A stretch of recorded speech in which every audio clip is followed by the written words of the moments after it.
Националният трибагреник беше издигнат днес пред портите на Стария Несебър от кмета на морската община Николай Димитров. На тържеството за 3 март присъстваха общински съветници, общинската администрация и много граждани и гости на града държава.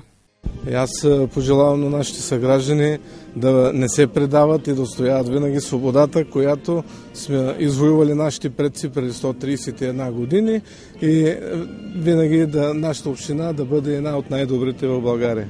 В този светъл ден бих искал да пожелая много радост, щастие и успех при цялата година на гражданите на община Несебър и нека се гордее, че са българи и както казах при вдигане на знамената, нека да знаят, че свободата на България не е подарена, а е отвоювана от българския народ, от българското опълчение и с помощта на руските, финландски, полски и много други войници.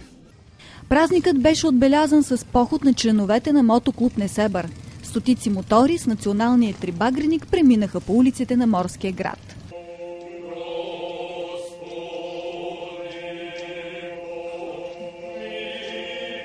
По-късно в читалището в Стария град беше изнесен празничен концерт от хора и оркестъра към Руския културен център.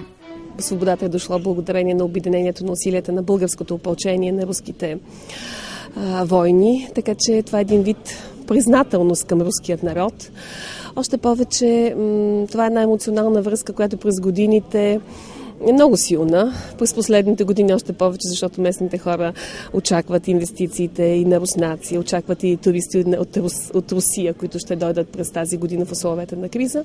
Така че решихме, че един такъв тържествен концерт ще бъде много подходящ за случая.